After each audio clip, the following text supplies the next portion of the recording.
At 10:36 a.m. this morning, our Emergency Communications Center received a call for a stabbing that occurred at the Unique Thrift Stores on Veers Mill Road. Officers responded, and simultaneously we received another call for a stabbing in the 4100 block of Coley Drive. 2 women were stabbed there. Officers immediately got on scene, began providing aid and searching for the subject. Thankfully, citizens in the area observed the suspect and pointed out to officers which direction he traveled. Officers continued to set up a perimeter and were looking for the subject when another citizen advised that he was heading into the woods. Officers attempted to encircle the woods. The subject came out onto the sidewalk and confronted a police cruiser. That officer called out and advised that he had the suspect. Another officer arrived on scene, saw the suspect, saw that he was armed with a 12-inch butcher knife, gave commands to the subject. Unfortunately, an officer-involved shooting occurred. The officer fired multiple rounds, and the subject was stopped from attacking further people. Montgomery County deputy sheriffs arrived on the scene and assisted officers to include performing first aid, but the subject expired on the scene. We have a total of 4 stabbing victims, 3 women, 1 male. 2 of the women were stabbed in the neck. 1 of the women had significant injuries, life-threatening injuries. We have been advised by the hospitals that at this point they believe everyone will survive. We do not have any further on the suspect at this time. I can tell you that a 12-inch butcher knife was recovered on the scene. We are very thankful to the citizens that helped our officers find this individual to stop these attacks. Our thoughts are certainly with the victims and their families and hope for their full recovery. The investigation as it continues, our Criminal Investigation Division for the Montgomery County Police will investigate all of the stabbings. The investigation of the officer-involved shooting will be handled by the Maryland Attorney General's Office, by the Independent Investigations Division. We are, again, very thankful to our citizens for helping us, and even more important, we're thankful for the brave officers that responded to this scene and rendered aid and also stopped this series of unprovoked attacks.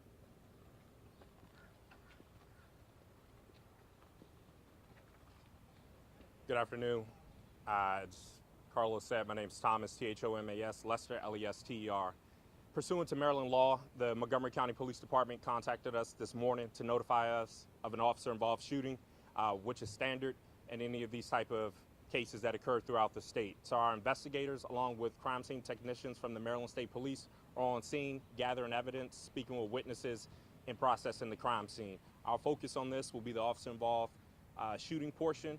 What we will do next, what the community can expect next from our office, is to identify the involved officer in this incident and to release body-worn camera footage. We have been able to confirm that the incident was captured, so we'll release that with a rough timeline of about 14 days. Following that, our investigators and attorneys will put together a report that covers their investigation of the shooting. We will forward that to the Howard County State's Attorney's Office, who will make a final determination on the shooting.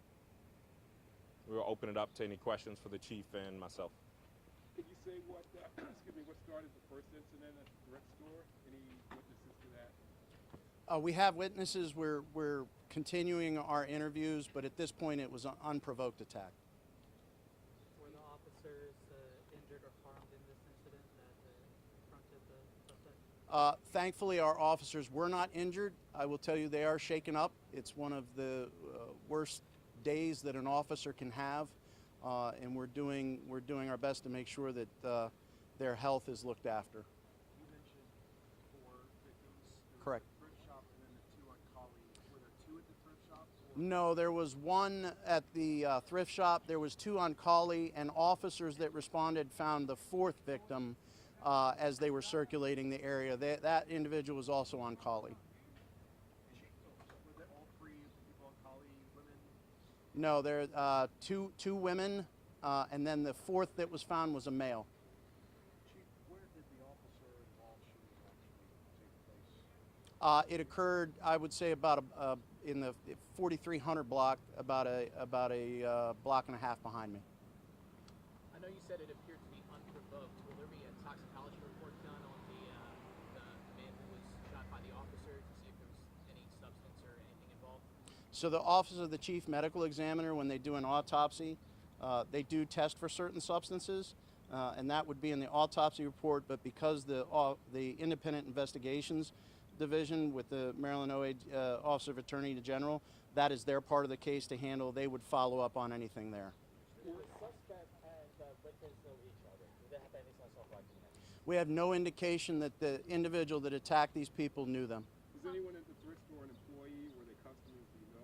I do not have that information. When the suspect approached the cruiser, is there any more information about what they said or did? Did they point the knife at the officers? Did they yell something threatening at them? Do we have any more information about that exchange? We're still conducting the investigation. There was air traffic, but I'd want to verify the air traffic and what it is. Okay. Can you confirm that the two women were sitting at a yard sale and we heard that from some people on College Drive? We were told that preliminarily, yes. You used the word unprovoked, so it's totally random, didn't know them. Is what- Correct. Completely random. We have not found a connection in our interviews with the victims so far. We have not found a connection or recognizing this individual. Again, we're very preliminary right now. That can always change, but that is what we're being told right now.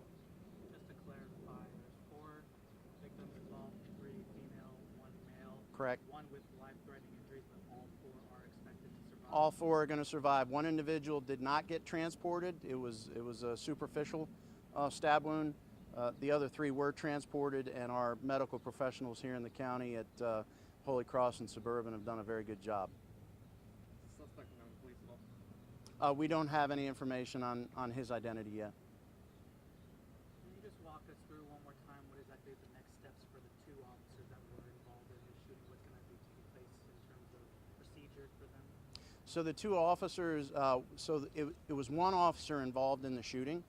That officer has been placed on administrative leave, which is standard practice for how these investigations go forward.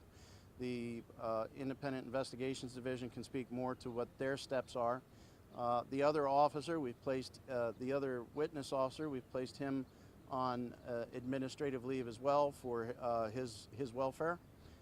And internally, it's very important. These are shocking incidents to officers. And it's very important that we give them all the resources we can to support them, both mentally and physically. So we'll continue to check on them as the investigation proceeds. I can let the Office of Attorney General address anything else procedurally that they would like to.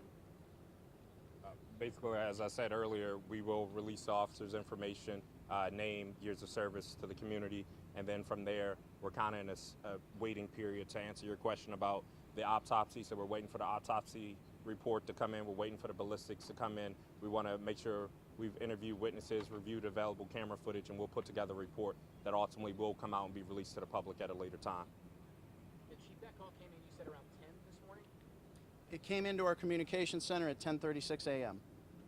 The second call came in at 10:37 a.m. They were very quick. Do you know around what time the shooting happened? The shooting happened in quick succession. Beyond there, officers were on scene immediately. Okay.